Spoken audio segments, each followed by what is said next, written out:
the shopping trip, a man's perspective.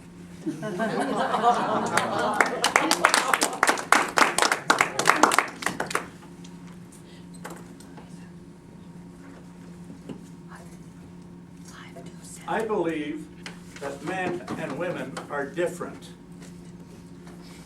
And no place is this more evident than in the shopping trip. Now this is a little distinction that I did not know when we got married. So the first time Carol asked me, let's go shopping, I thought, sure, we'll just tool around the store a little bit, buy a couple of trinkets, have a coffee, and be on our way home. No big deal. Well, the first thing that happened is we walked straight at the women's wear section. Now, ladies, I don't know if you know this, but in a department store, while the aisles are so wonderfully tiled and the women's wear section is carpeted, there is a little border around them. That border conceals a laser reinforced force field capable of repelling the strongest man. So here we go straight for this section. Carol walks straight in. This force field doesn't affect women. Meanwhile, I'm pacing outside, up and down along the aisleway, and I'm just hoping that somebody doesn't come up and wonder what this guy is doing, pacing back and forth in front of the women's wear section. So finally Carol says to me, come here, I want to show you something. Well, okay, I close my eyes, step forward, somebody turned off the force field. So I quickly go over to where Carol was. She's holding up an outfit. What do you think of this? I'm about to say, I like, and she says, no, not my style. So she puts it back, goes over to the next one. Wrong color. Stripes? I don't like stripes. And she goes around the entire rack this way. Finally, at the end, she pulls one up. What do you think of this? I say, I'm about to say, I like, and she says, I'm going to try it on. Great. Now further into the jungle of women's wear we have to go, because the change room is right in the center. So we get to this change room. She goes into a cubicle, and I realize this is not a place for a man. Because not only is there not a place to hide, there is mirrors everywhere so that I can be seen from every angle. She comes out of the cubicle in the new outfit, and she asks that one question no man wants to answer. Does this make me look fat? Fortunately, in my case, I could be totally honest and say, no, dear, no, it doesn't.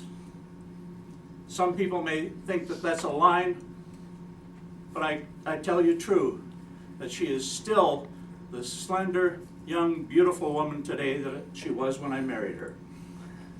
That should be worth a few brownie points. Nice knowing you, Colin. Well, she decided she didn't like it. So back into the cubicle she went, more nervous pacing on my part. She comes out and she says, I'm going to try that rack over there. I look over, not that rack over there. See, between here and that rack over there is the minefield of women's underwear. A place no man wants to go. She takes off, I put my head down, follow her heels, and occasionally I'm looking off to the side, and what do I see? Other red-faced husbands doing exactly the same thing. She goes to that rack, and the whole process is repeated over and over again. This lasted for over an hour. Finally, she says, follow me. I notice she's heading in a direction that's along the aisleway, so I quickly jumped off into the aisle, past the force field, paralleled her course down the aisle.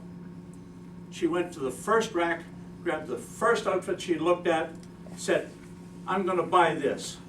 I said, "Yes, yes, please, please buy that outfit. Can we go home now?" Now, a man's shopping trip is categorically different, even for clothing. I found myself in need of a white shirt. And so I went to the menswear section, confidently strode through, no force field in this section, and I noticed near the back there was a rack with one white shirt. I strode over to that section, grabbed that shirt, took it over to the cashier, paid for it, took it home. This process had to be repeated several times. I had forgotten the concept of different sizes. Either I couldn't get it on or I was tripping over the sleeves.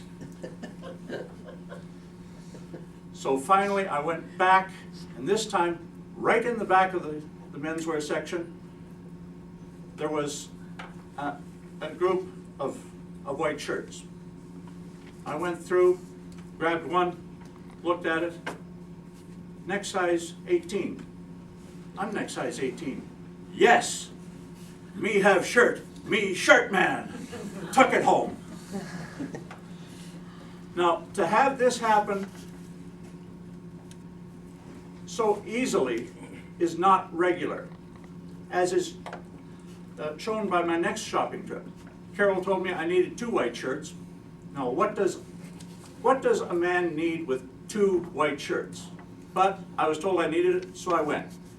This time, in the middle of the menswear section, there was a rack filled with white shirts. I strode confidently over, grabbed one, was about to leave. Size matters. I looked at the label, 14. Nope.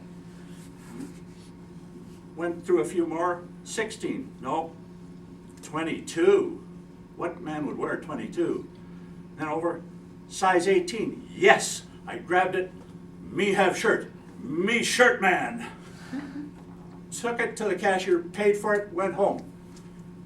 And as God is my witness, I will never wear that pink shirt. Toastmasters.